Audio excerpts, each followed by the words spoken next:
Я академик Ройзман Семен Аркадьевич, доктор медицинских наук, профессор. Занимаюсь микрофитотерапией. Это новый этап фитотерапии. Это будущее. Я думаю, со временем оно войдет в практику. Я благодарен, что попал на первый конгресс, который проводится в Душанбе. Я рад. Вот, мне понравилось и начало, и желаю, чтобы конгресс был проведен так, как начинался. Из Москвы. Из Москвы. Центр здоровья и долголетия. Спасибо большое.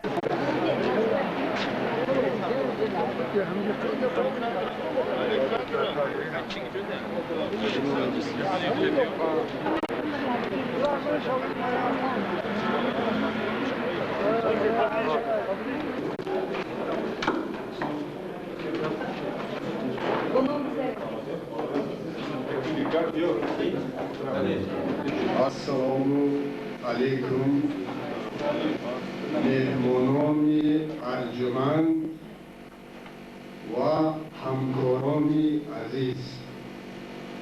Здравствуйте, дорогие наши гости, участники первого конгресса фитотерапевтов и народных целителей Таджикистана.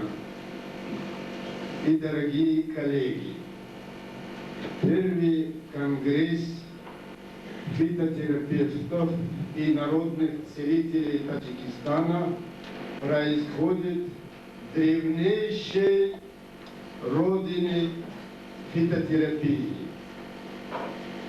Происходит в богатейшей геоботанической регионе, где произрастает около 6000 высших растений.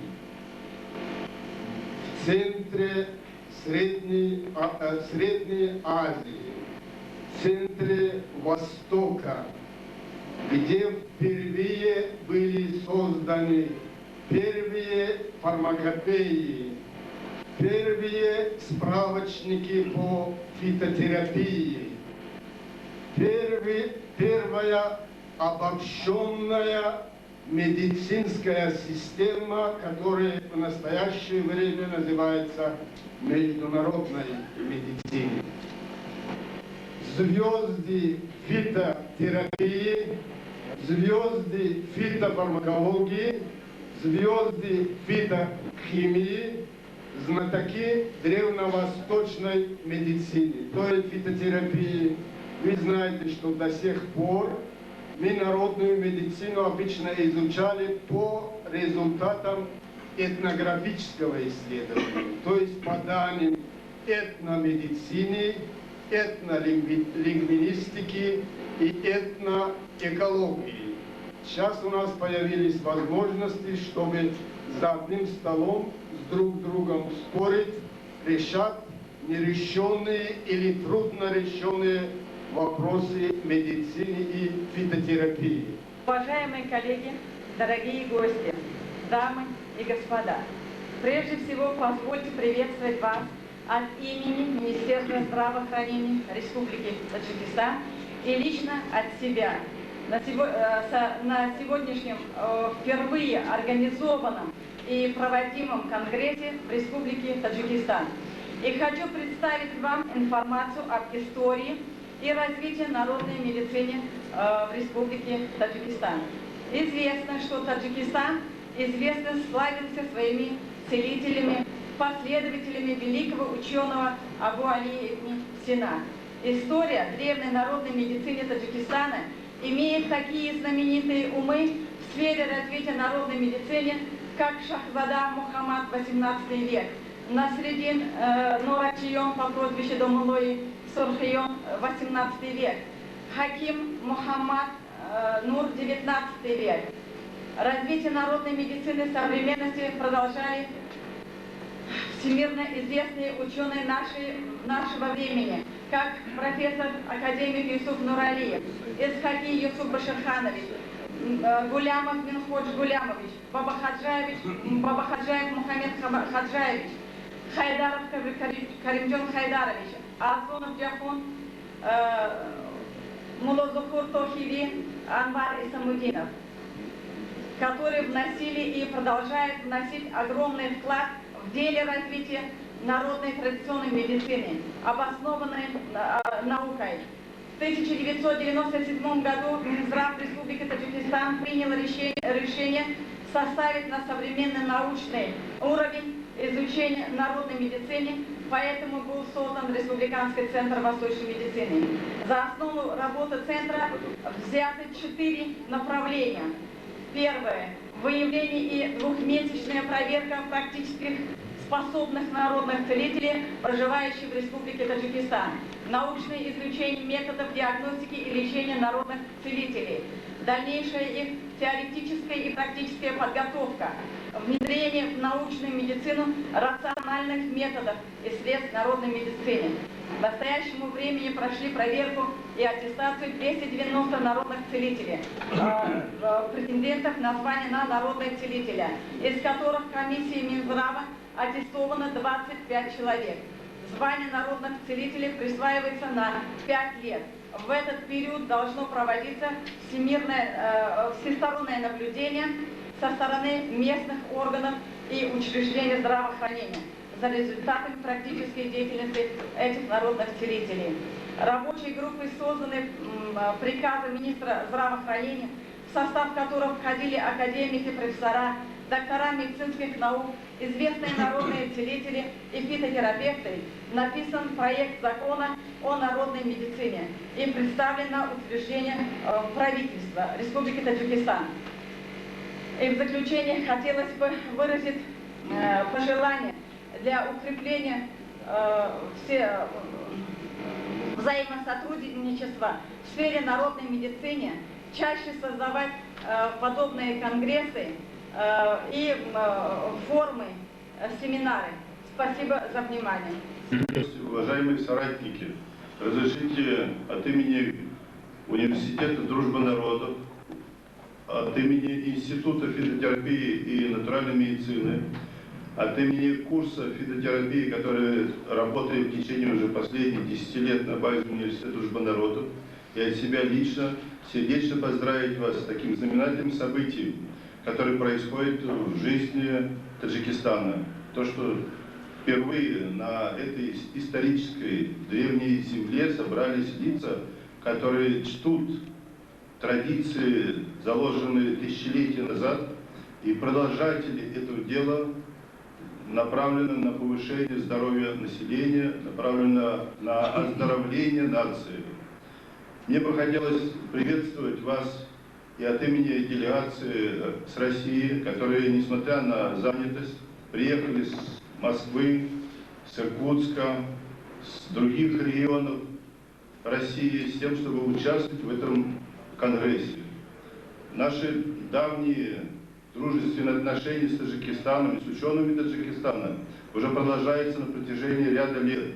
Мы хорошо знаем труды Муразухура Тахири, который активно участвует в работе профессионального фитотерапевтического научного общества, которое организовано в Москве. Мы знаем труды и работы Юзупа Нуралиева, Сайджона Надорова, которые активно работают в этом плане и внедряют свои разработки, свои методы.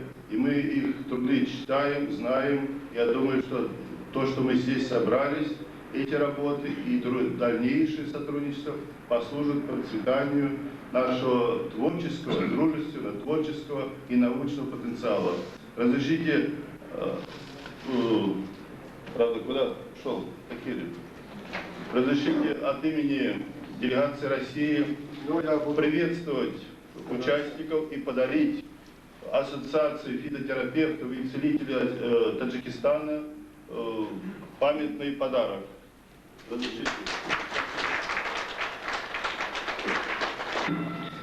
اولین کنگرس بین الخلقی رو در تاجیکستان به همه پزشکان تاجیکستان و کشورهایی که در اینجا حضور دارن تبریک میگم.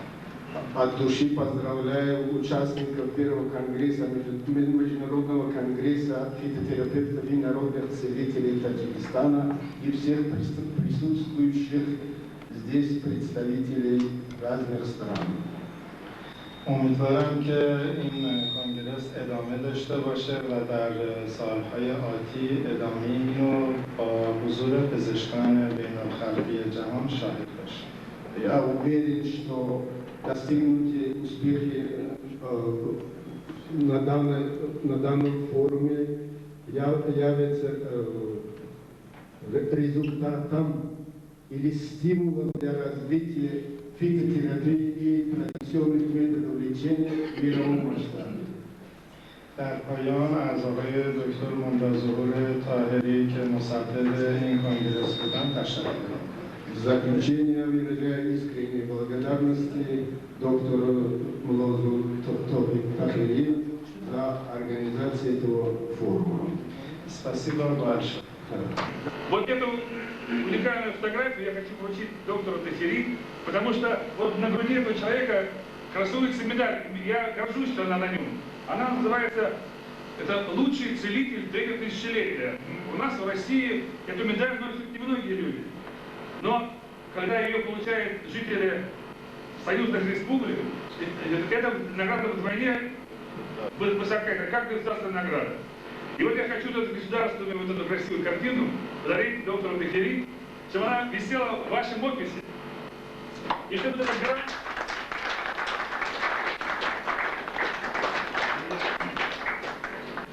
Чтобы эта стена, которая разделяет вот эти два разных мира, чтобы была как можно быстрее стерта. А вот еще тут у меня такой маленький сувенир, он юмористического плана. Вы помните, что первые книжки, которые мы читали, да, они были все сказками. И вот сказка про доктора Айболита, вот такая вот сказка про доктора Айболита, вот мы уже много дней знакомы с доктором Тахири, я же не говорю, сколько лет, много дней. Потому что каждый день это новое открытие, новая информация. Вот здесь бальзам, он называется Ратибор. Ратибор — это русский богатырь. Здесь 26 трав. Буквально мы с доктором Тахири были на одном мероприятии, это было 85 лет, одному из известных фитотерапевтов нашей страны, это профессор Трескунов, который достал свой бальзам и сказал: «Угощайтесь моим бальзамом Трескуновочкой». Доктор Тахири тут же выпустил свой бальзам, который называется как Тахировочка. Тахировка. Так вот, когда я достал и подарил этот бальзам профессору Трескунову, мне было сказано: вы слишком громко называете слово бальзам. Это такая уникальность. А я говорю, что нужно, чтобы проверить, уникальный бальзам или не уникальный? Надо налить маленькую бутылочку. Я налил буквально пенициллиновый пузырек и отдал его этому человеку. Говорю: сколько надо заплатить денег? Он сказал: денег не надо, мы государственная структура. И когда через месяц он прислал мне информацию о этом бальзаме, оказалось, по 500-бальной шкале вот этот бальзам набрал 485 единиц плюс 15. То есть по некоторым 500, а по некоторым 485. И вдруг он стал на первое место среди российских бальзамов. Региональный рынок России и на бывший советский и СНГовский теперь рынок ваших уникальных трав. И чтобы вышел уникальный бальзам, вот как, и чтобы было 400, не 85, а чтобы было все 500...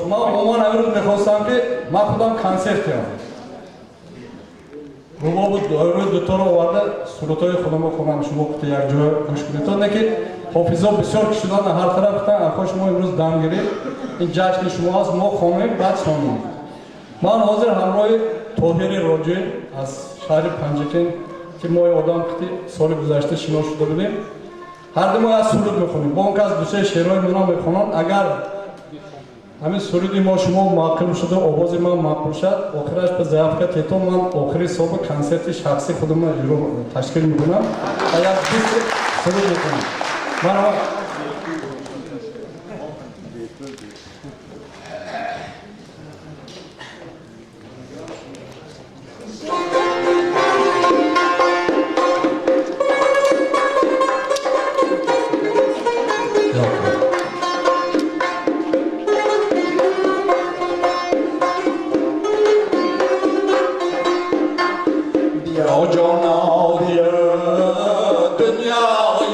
شب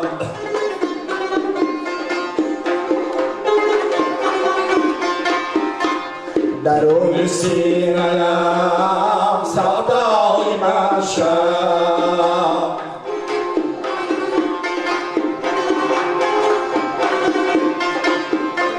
چرا بی ظرف شب نزاکاهم نشانی جاویدی یک دای من شب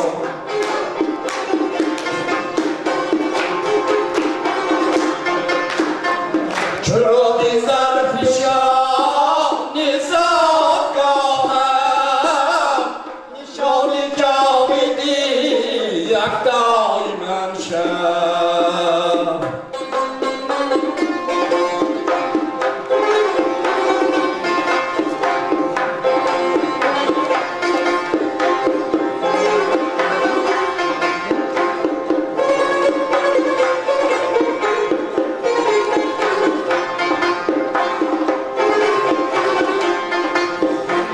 نشستم در لب رودی زرافشان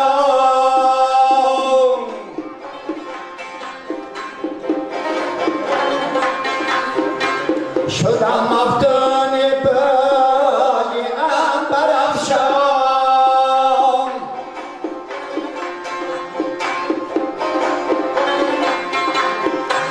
به قدر هر نفس باید رسیدن چو دریا بی‌ضرر این عمر انسان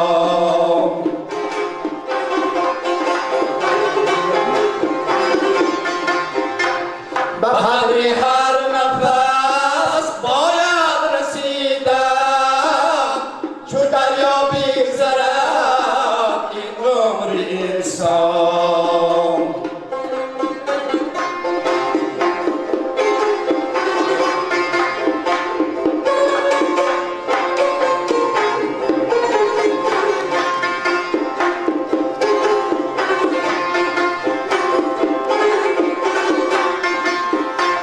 هزاران آدمان مردند و رفتند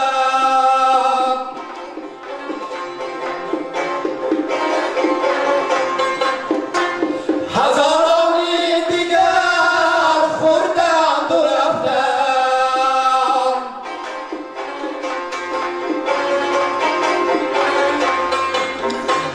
هزارانی دیگر نخورده بودند دیگرها از حسد مردند و رفتند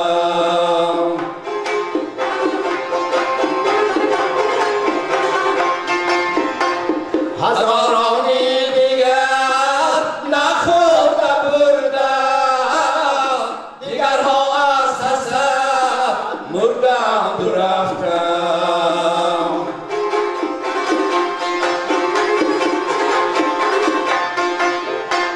بیا جانا دل دنیای من شب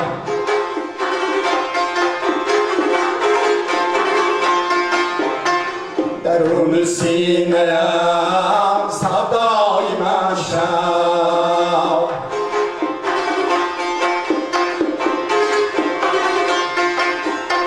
چرا بی ظرف شب نزاکاهم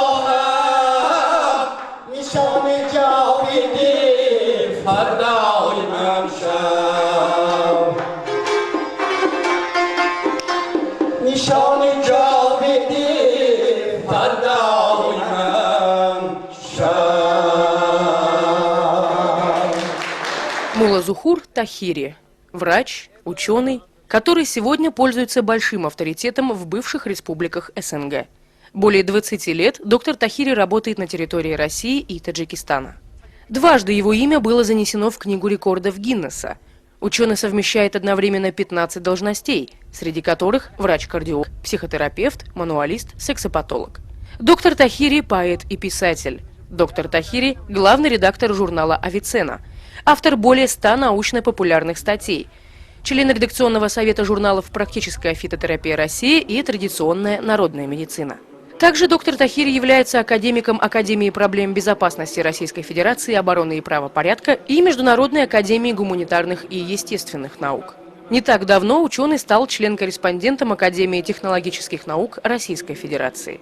В России доктор Тахири издал 5 книг: «Мудрость любви», «Путеводитель народного целителя», сборник стихов «Бальзам души». В соавторстве с академиком Комаровым он выпустил издание «Лучший лекарь мира». В соавторстве с академиком Корсуном книгу «Фирула лечит опухоли, омолаживает тело». Доктор Тахири уделяет много внимания научной работе. В настоящее время налаживает производство своей продукции в городе Щелково.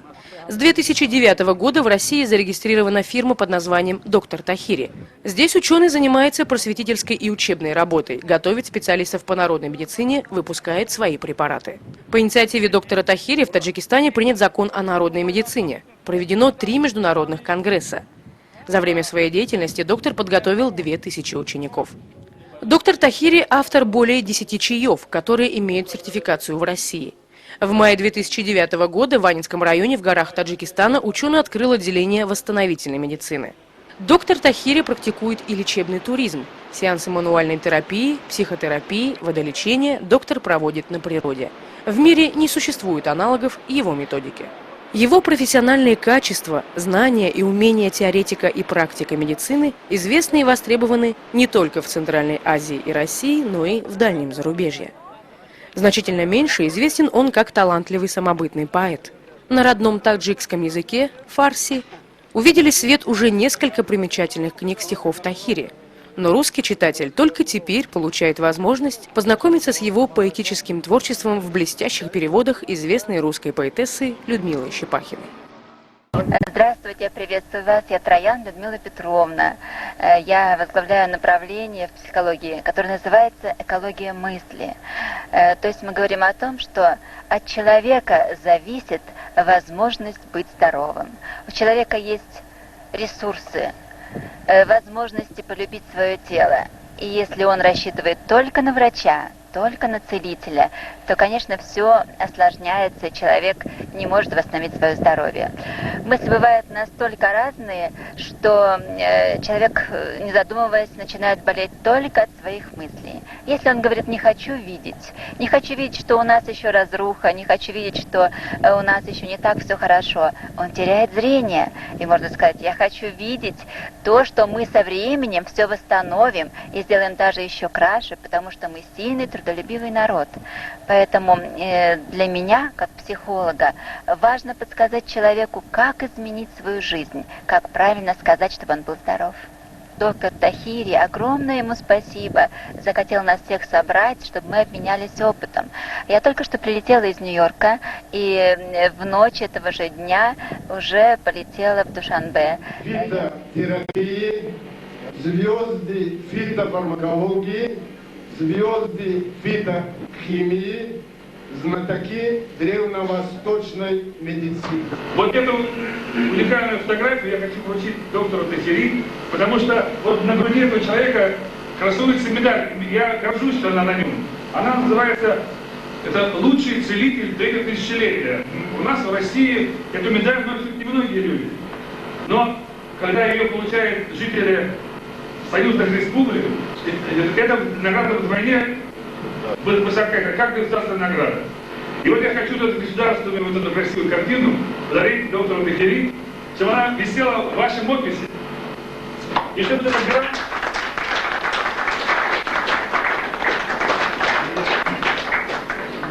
Представьтесь, пожалуйста. Меня зовут Галина Викторовна Лазутина. Когда вы первый раз попробовали эту методику? Вы знаете, случайно, в 1991 году у нас была конференция на факультете журналистики, где я работаю. И вот в рамках этой конференции Муллазухур Тахири проводил лекцию. У меня к этому времени был очень сильный остеохондроз и немела левая рука. Я вот сидела в зале, и пальцы ничего не чувствовали. Ночные боли были. В общем, это меня очень тревожило. Беспокоили боли и вот в нижней части какой-то крестовой позвоночника, прихрамывала даже иногда. Я знала, что это остеохондроз, я ходила лечиться. И вы знаете, очень долго меня исследовали, дали мне много таблеток, но помочь никто ничем не мог. И вот когда я вышла на сцену, и он провел со мной там очень короткий сеанс, через 15 минут я почувствовала облегчение. Рука, понимаете, сразу вроде бы как пальцы задвигались. Вот. И после этого, естественно, я к нему подошла и спросила, это пройдет навсегда? Он сказал, что навсегда это не пройдет. Надо заботиться о здоровье, надо следить за состоянием позвоночника. И хотя бы раз в год, или там лучше раз в полгода, проводить вот эти вот сеансы. Раз, два. Как будто вы летаете вам очень легко и хорошо. 3, 4, 5. Открываются глаза. У вас очень хорошее настроение. Как чувствуете? Хорошо. Все хорошо? Нормально? Сколько вам? 20. Когда создавался позвоночный столб, идея была такова. Он должен был обладать тем качеством, которое по латыни называется «ветере», что означает «поворачиваться». И для того, чтобы быть в состоянии поворачиваться, позвоночный столб должен быть одновременно гибким и сильным. Гибкость обеспечивает суставы, расположенные между каждой парой позвонков, они называются межпозвоночными дисками. Сила достигается дополнительными соединениями позвонков, так называемыми артикулярными отростками.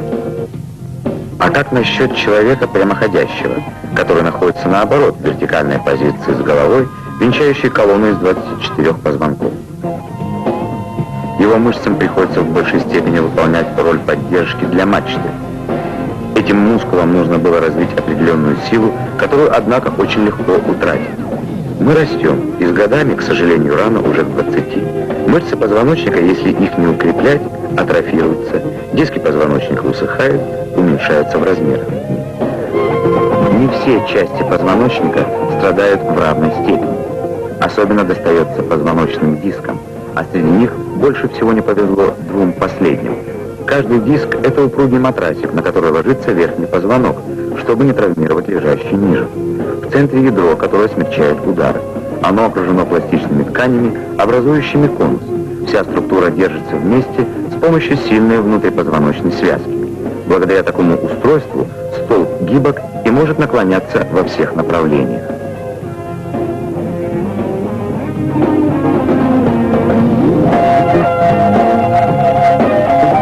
Диски отвечают за различные движения.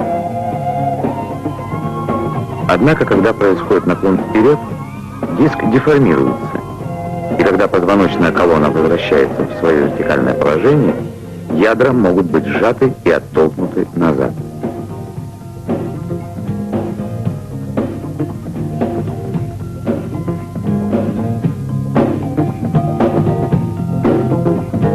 При постоянном повторе таких движений и сжатии ядер могут возникнуть изменения в структуре. Появляется тенденция к возникновению разрушений тканей, а это может привести к миграции ядер. При поднятии тяжелого веса давление на диск может оказаться слишком сильным, и ядра могут порвать окружающие ткани, переместиться назад и, наконец, надавить на внутрипозвонковую связку, при этом возникает острая боль в нижней части спины. Муллазухура Тахири свободного времени практически не бывает. Каждый рабочий день у него расписан по минутам. Лечиться к известному врачу приезжают со всех уголков республики. Пахридин Саломов со своей женой приехали в Душанбе из далекого Ганчийского района. На осмотр привезли свою маленькую дочь. У девочки проблемы с иммунитетом, слабая шейка и ножки.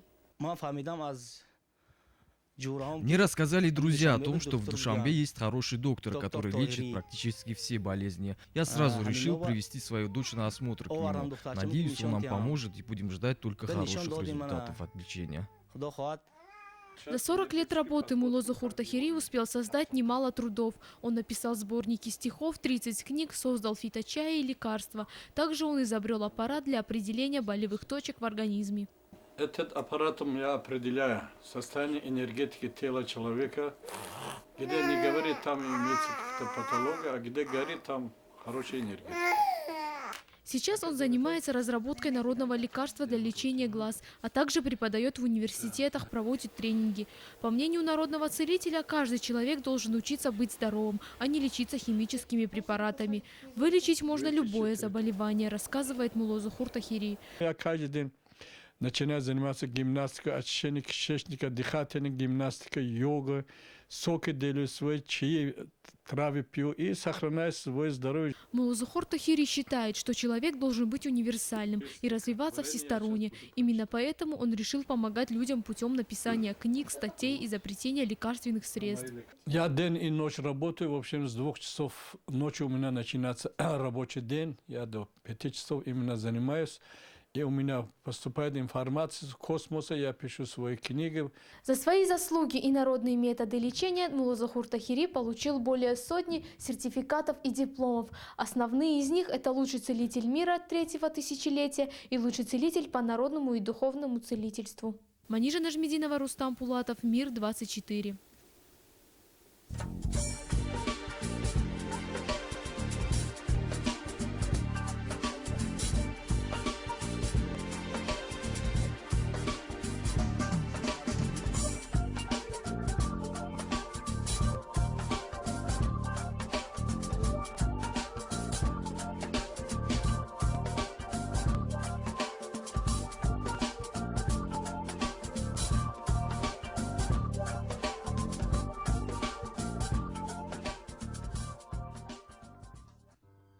Фиговое дерево – это тот же самый инжир и смоковница. Это символ брака, плодовитости, вожделения, женского начала и истины. Исторический факт. В Древней Греции было принято, чтобы рабы вытирали после застолья уста своих господ именно фиговыми листьями, а атлеты поглощали инжир тоннами при подготовке к Олимпийским играм. Вспомните, ведь именно листья фигового дерева были первой одеждой Адама и Евы. А в Древнем Риме существовало поверье, что инжир придает силу и отвагу, поэтому это было излюбленное лакомство гладиаторов и легионеров. Их хватало взрослым мужчинам в многодневных переходах. Еще Авиценна считал инжир продуктом пожилых людей, так как он лечил от многих болезней старости. Самым лучшим считается инжир светло-желтого цвета. Это фрукт очень нежный и в свежем виде долго не хранится. Созревшие плоды до отказа заполнены сладким желе и мельчайшими круглыми семечками, как у клубники. Стоит спелому плоду чуть дольше повисеть на солнце, как его мякоть начинает бродить, превращая плоды в те самые винные ягоды. Чем мельче плоды, тем инжир вкуснее. Вы сейчас видите дерево инжира. Они бывают иногда очень большие, высотой до 5 метров.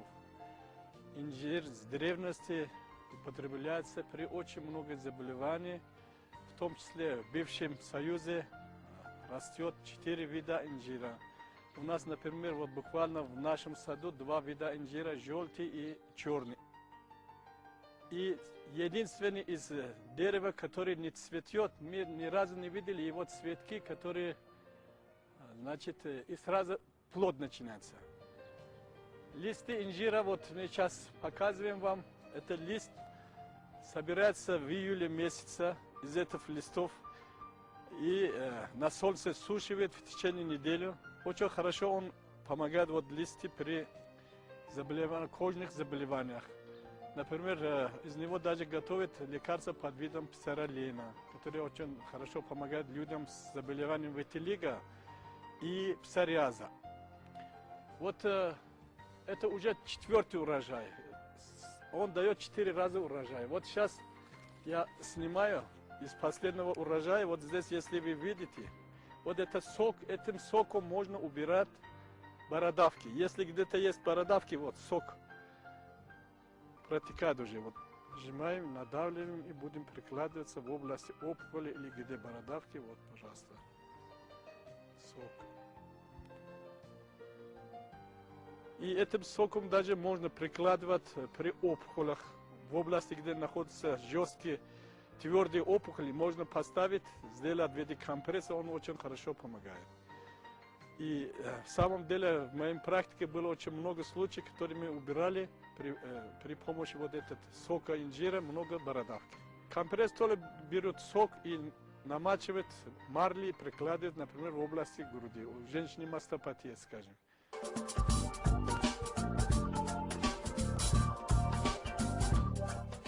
Смазывание соком инжира кожи лица улучшает ее цвет.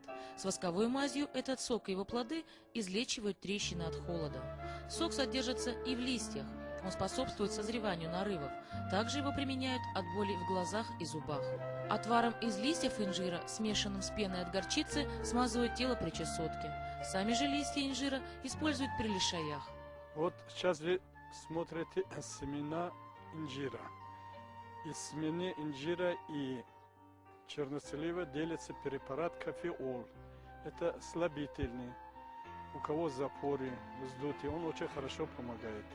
Рекомендуется 10-15 грамм семени употреблять один раз в день.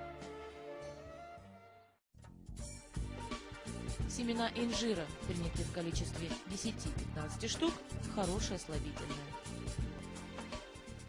Авиценна рекомендовал по утрам употреблять инжир с грецким орехом и миндалем при закупорках печени, при воспалении мочевой пузырь, почки и как для рассасывающих опухолей заболеваний. Взять по 4 штуки высушенных плода инжира, грецких орехов, миндаля. Растолочь порошок и употреблять. 2 столовые ложки в течение 1,5 месяца. Для профилактики употребляют в течение 10 дней. Инжир больным сахарным диабетом не рекомендуется, так как в составе инжира имеется очень большое количество сахара, щавелевая кислота, уксусная кислота, лимонная кислота. Так, в Баку делится из инжира в сухом виде, берет лимонную кислоту, которую он используется широко в многих производствах. У нас в Таджикистане очень много людей делят варенье, джими и даже делится вино из инжира, которое рекомендуется принимать при заболевании легких, даже при туберкулезе, при бронхите, пневмонии. И это является очень хорошим природным средством для укрепления здоровья и повышения иммунитета.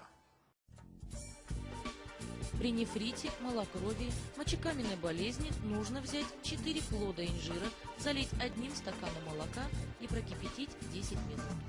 Принимать по 1/4 стакана 3 раза в день. А при бронхите, трахеите, охриплости голоса, ангине ягоды лучше съесть, а молоко выпить маленькими глотками за 2 часа до сна. В свежем виде плоды понижают содержание сахара в крови, а также обладают хорошим патагонным и жаропонижающим действием. Инжир является хорошим поставщиком энергии для нашего организма. Он быстро восстанавливает силы и устраняет умственное и физическое переутомление.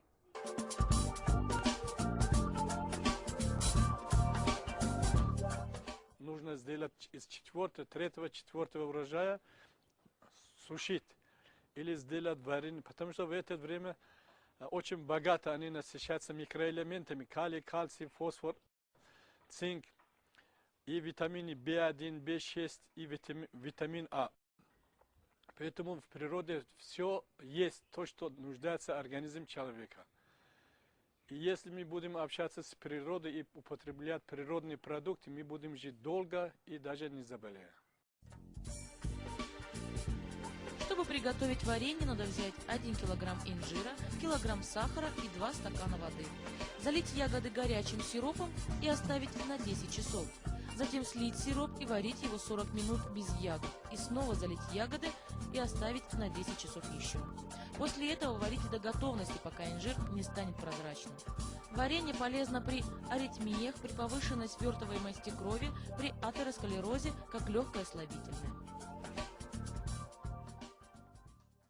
Конечно, сухофрукты проигрывают, но зато из них можно приготовить чудодейственную смесь.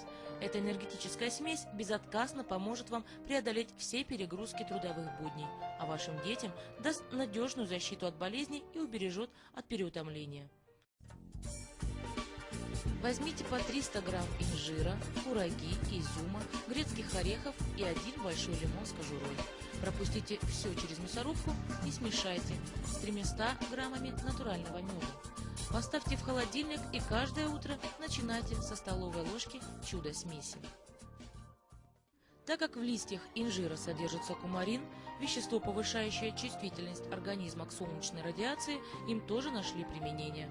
Препарат фурамен, получаемый из листьев, используется при некоторых видах плешивости и витилиго, причем сокоэфирные масла подавляют рост ряда грибков и болезнетворных бактерий.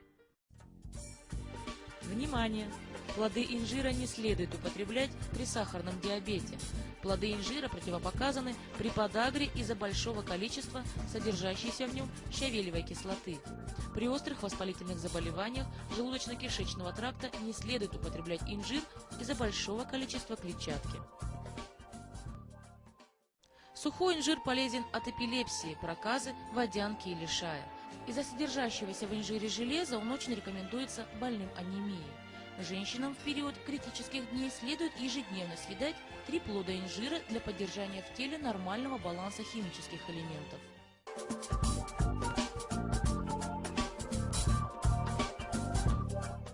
Инжир является неотъемлемым элементом практически всех видов диет. В силу того, что инжир не содержит жиров, солей и холестерина и очень богат клетчаткой. Один сушеный инжир обеспечивает человеку 2 грамма клетчатки, что составляет 20% рекомендуемой суточной дозы клетчатки. Исследования, проводившиеся в последние 10-15 лет, показали, что клетчатка растительного происхождения очень важна человеку для нормального функционирования пищеварительной системы. Клетчатка, получаемая из пищи, помогает пищеварению и снижает риск возникновения некоторых видов рака. Также инжир является важным продуктом и для тех, кто стремится худеть без вреда для здоровья. Кроме того, инжир по сравнению со всеми остальными фруктами содержит самое большое количество витаминов и минералов. Кожура сухого инжира очень твердая, поэтому перед употреблением лучше ее снять или замочить инжир на ночь. Воду, в которую замачивался инжир, не стоит выливать. Она насыщена минеральными веществами и фруктовым сахаром. Мякоть инжира и семена следует тщательно и долго жевать. Таджики считают инжир райским деревом и рубить его запрещается. Говорят, если увидишь цветок инжира, обретешь счастье. Сушеный инжир полезен так же, как и свежий, ведь в нем сохраняются все витамины. А вам я желаю быть здоровыми, ведь еще Авиценна говорил, легче предупредить болезнь, чем лечить ее потом.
Древний Карфаген был сражен римлянами и погиб. Говорят, на его месте осталось карфагенское или пуническое яблоко. Такое название гранату дали именно римляне. Но надо заметить, что гранат намного старше карфагенской цивилизации, ведь его изображение было найдено на древнеегипетских пирамидах.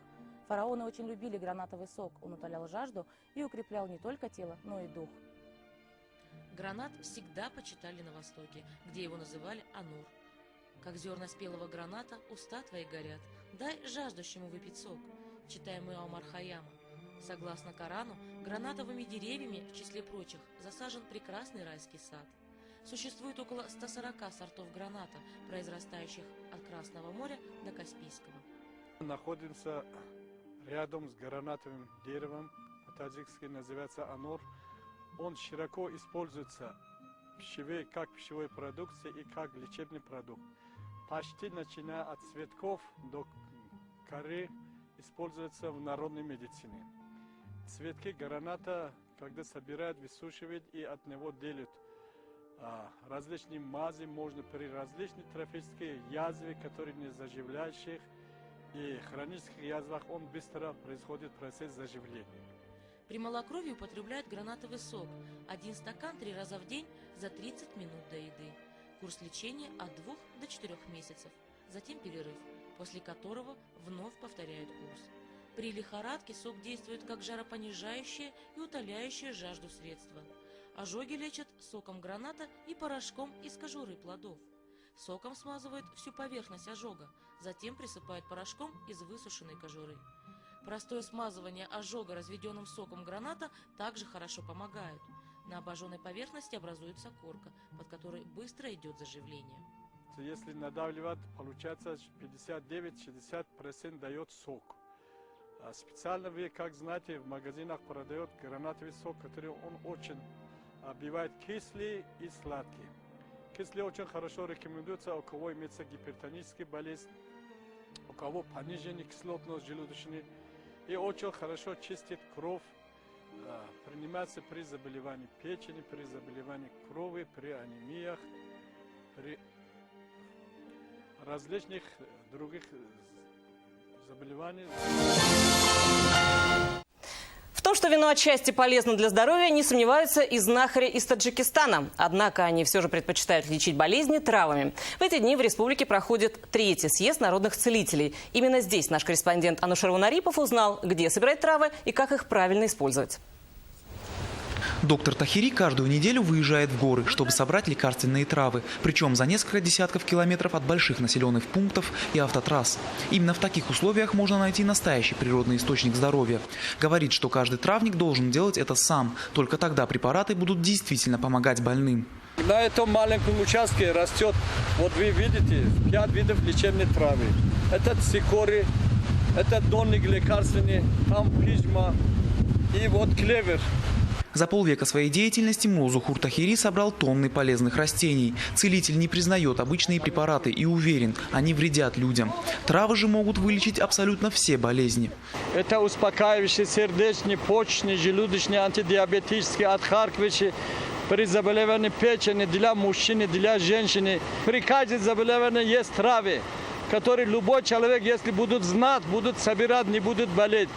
В горы вместе с доктором приехали более полусотни целителей со всей республики. На съезде знахари обмениваются знаниями в сфере использования растений. Они стремятся создавать настойки и бальзамы от тех болезней, которые врачи пока лечат традиционными методами и синтетическими лекарствами. У нас в стране более 500 лечебных трав. В одиночку изучить, в каком случае помогает то или иное растение, невозможно. Поэтому мы каждый год собираемся тут. Таким образом может получиться новый препарат. Самое главное, как говорят целители, не просто лечить людей, необходимо разработать новые методы обучения и популяризации фитотерапии в стране. Анушер Вунарипов, Салим Нахимов, новости Содружества, Таджикистан. Заболевания внутренних органов. Берем 40 грамм коры граната, замачиваем на 400 мл воды в течение 6 часов. После этого необходимо вскипятить, чтобы осталось 200 мл воды, которую надо процедить и выпить в течение часа. 200 мл, который остается, больной начинает в течение часа выпивать. Через полчаса начинает принимать слабительные средства, кору, крушину или сено. И он очень хорошо выгоняет ленточные глисты, черви. Является сильным противоглистным средством. Значит, в медицине употребляют, используется коры граната и другие средства добавляют, и выпускается препарат, который тоже, как гельминтоз, принимается при заболевании, гельминтные заболевания у человека. Так, широко используется вот эта кожа, которую мы сказали, при дизентериях. У кого понос, тоже начинает, он является сильным, вяжущим. Имеется очень большое количество танина, поэтому больные, которые страдают именно дизентерия, понос, тоже хорошо помогает.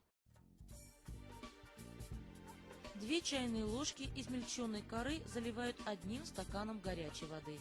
Кипятят на водяной бане 30 минут. Процеживают и отжимают. Затем кипяченой водой доводят объем до исходного. Принимают до еды по 50 грамм 2-3 раза в день. Такой отвар применяют также при воспалительных заболеваниях почек, печени, полости рта, ушей и глаз, при болях в суставах и при переломах костей, при маточных кровотечениях и кровоточивости десен, при поносах и колитах. А при трещинах на коже и царапинах используют порошок из коры граната для присыпания. При ушибах и переломах применяют мазь из измельченных корней плода в смеси с соком алоэ. При ушибах и переломах применяют мазь из измельченных корней плода в смеси с соком алоэ. При зубной боли рекомендуется есть семена граната, смешанные с медом. Ваночки с отваром кожуры граната избавят от потливости ног. Также отвар этого плода – замечательное средство для ополаскивания волос после мытья. Волосы становятся менее жирными, укрепляются и лучше растут.